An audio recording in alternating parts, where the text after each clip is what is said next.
Hi, I'm Menaka Raman-Wilms, and you're listening to The Decibel from the Globe and Mail.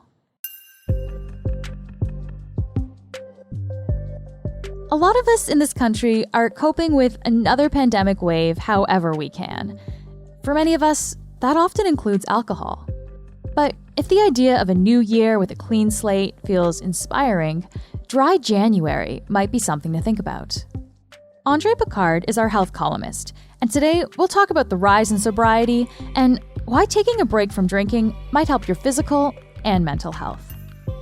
This is The Decibel.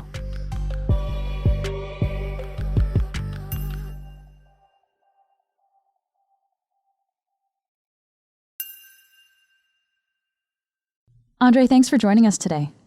Yeah, hi. Can you give us a sense of how the pandemic has changed our drinking habits in North America? We don't have great data, but as far as we know, drinking is up a lot. There was one poll in the US showed consumption is up by about a third. So that's a lot. In Canada, it's about 24%.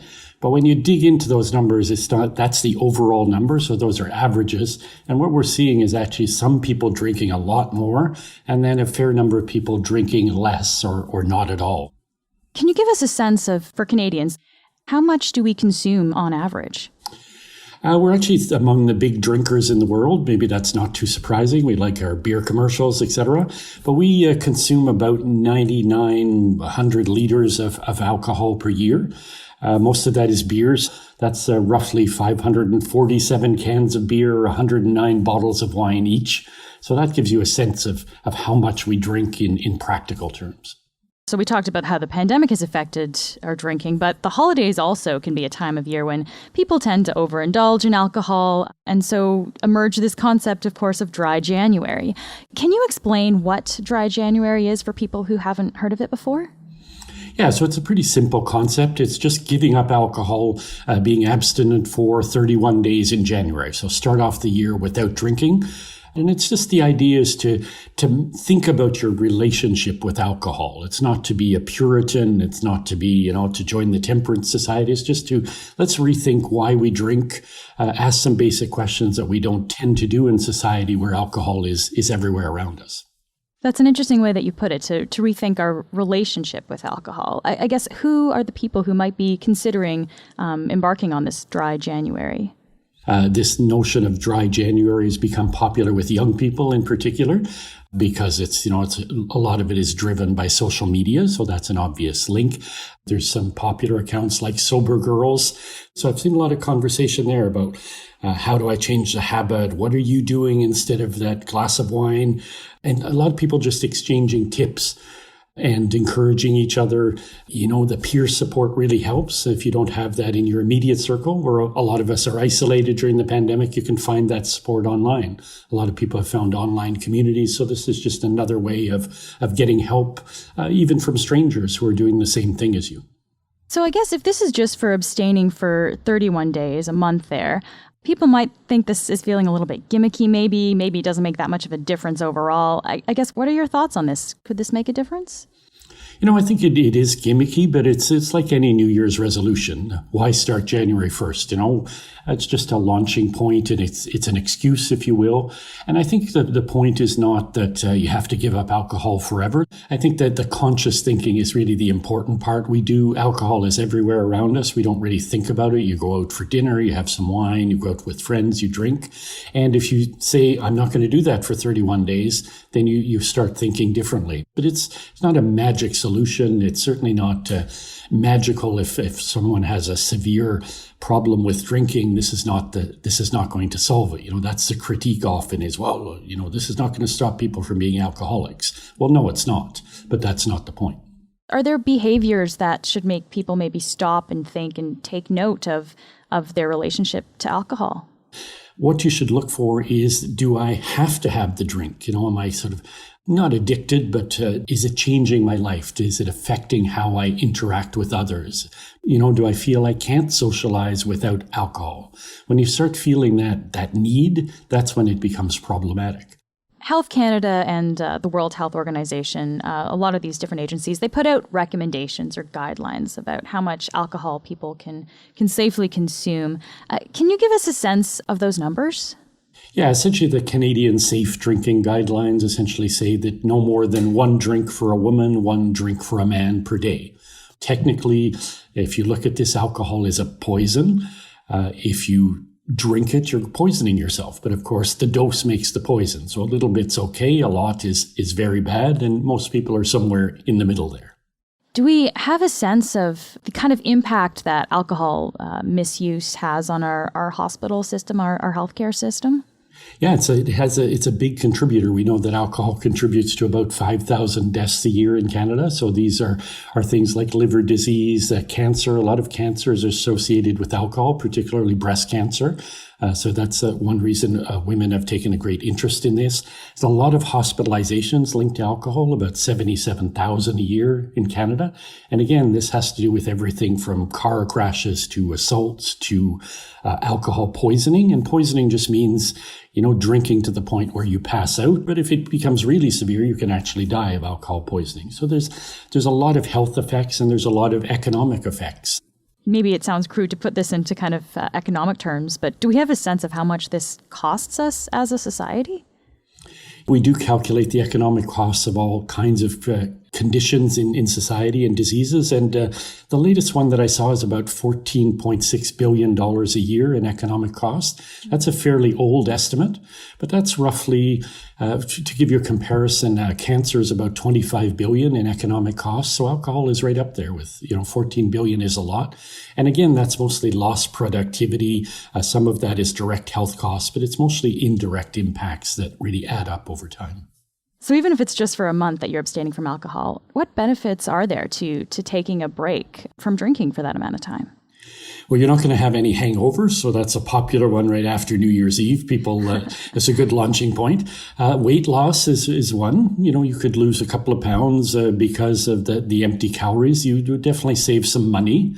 And I think it's just an opportunity to fill that time to change your habits. So a lot of people will come home, have that after work drink, maybe replace that with something else. Like instead of having a drink when I get home, maybe I go for a walk when I get home. There have been studies of people who abstain for 31 days and they find their liver markers are better, little things like that. But again, 1 month of that is not going to change your whole life, your health course of your life. But again, if you keep doing it, then yes, maybe there'll be benefits over the long term. But I think it's people say they kind of feel better or they feel different or they interact differently with their friends. It's little things, but maybe it's an opportunity to look differently at how you live your life. André, can I ask you, I don't know if you're comfortable answering this or not, but do you yourself do dry January? I don't do dry January because I don't drink at all. I'm dry forever. So yeah, you can say, I'm one of the sober girls. Yes. Yeah, it's an interesting, I write a lot about alcohol because it's a big health topic, but I don't indulge myself. And some people criticize me for that. So I'm open about this. But I think I try to be compassionate and thoughtful about this and treat it like any other condition. So, you have to do this as a professional approach to an issue. And that's what I've tried to do.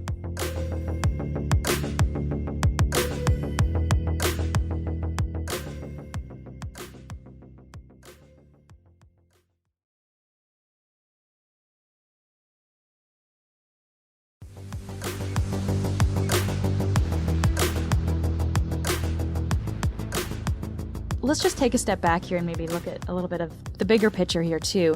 What about the history of alcohol in North American society? Can you give us a sense of how our relationship with drinking and what's acceptable or what's considered the norm, how that's shifted over time?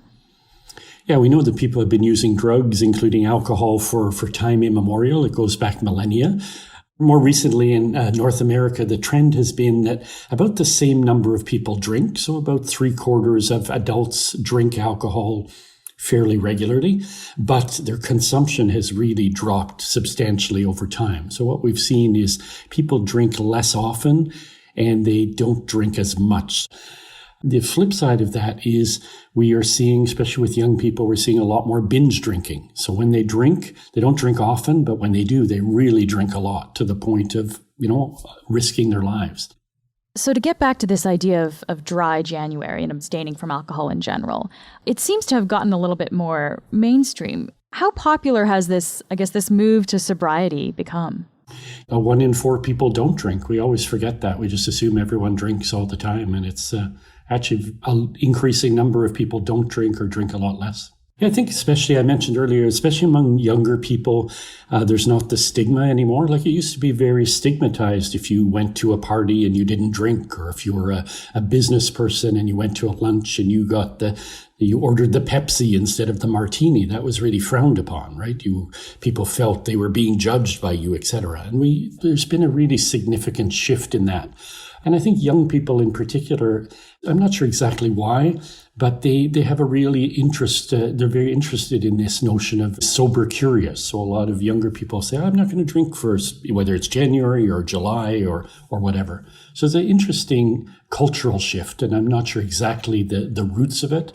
Some people have speculated it's because they have seen their parents drink a lot. They've seen the impacts of alcohol in society in the older generations where alcohol was much more prominent, and they're reacting to that. And yet, as you mentioned a bit earlier, Andre, alcohol is everywhere in our culture still. So given this, what are some of the challenges that people should anticipate if they are trying to stay sober for a month, if they're trying to do dry January? Yeah, I think the big one is peer pressure. So if you're drinking, you probably hang out with drinkers, right? Non-drinkers tend to hang out with non-drinkers. You tend to hang out with people who are like you. So if you suddenly change the atmosphere, the environment in which you interact with your friends, that's going to be hard. So the number one recommendation I hear from people doing this is you have to enlist your friends. We talked a little bit earlier about how the pandemic especially has been a very stressful time for people. People are feeling a little bit more anxious, and sometimes alcohol is kind of the way that they might help alleviate that. Is there any tips or any ways that could help them maybe kind of overcome that or work their way out of that routine? Yeah, the big one, the big tip they give in all the dry January material is to replace that habit with a different one. So I mentioned before, instead of the glass of wine, walk the dog is a good example. Just get into the habit of doing something different. This doesn't have to be about suffering. I heard someone yesterday say, I've replaced my glass of wine with, I have a chocolate. I have a fancy chocolate every night. Does drinking actually help reduce anxiety? Is that actually proven? I think that's a very complex question. I think it does relax you in the short term, but again, it depends on how much you drink. So yeah, there is some relaxation there, but then it turns into something else. It turns into more anxiety. We know that alcohol is a depressant, and a lot of depressed people turn to alcohol because it makes you feel giddy at first, but then the depression gets even worse. So it's a really complex relationship between emotion and mental health and alcohol. These are all very intertwined issues. They're not simple at all. So if drinking doesn't necessarily really help your anxiety, then could there be a benefit to actually maybe feeling less anxious if you do stop drinking for a while? I think, again, anecdotally, we've heard that from people if they realize they've used alcohol as a crutch. But again, it's not going to be a magical solution. If you have severe anxiety, there's other things you can do rather than in addition to stopping drinking, like getting counseling, etc. So again, there's a lot of factors that come into this. But overall, I don't think there's any downside to stopping drinking or reducing drinking. I think that's a message of dry January as well. You're always going to have some benefit, however small. What would you say to someone who might try to do dry January, but they might not make it the whole month, and they might feel, disappointed or even ashamed as a result of that? Yeah, I think the old adage, don't let perfection be the enemy of good, is a good guide. We're already past January 1st. It's not too late to start. You can fail on Tuesday and start again on Wednesday. It's not a big deal. It's not a big moral test of your character. It's just something you want to try. And sometimes people will have that glass of wine on day 15, and that's fine. Sometimes the failing is actually more informative. It helps you adjust better to make these lifestyle changes along the way. Andre, really appreciate you taking the time to speak with us today. Thank you. Thank you.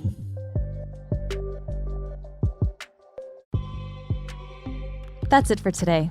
I'm Menaka Raman-Wilms. Our producers are Madeline White and Cheryl Sutherland. David Crosby edits the show. Kasia Mihailovich is our senior producer, and Angela Pacenza is our executive editor. Thanks to André Picard. You can find him on Twitter @PicardOnHealth. Thanks so much for listening, and I'll talk to you tomorrow.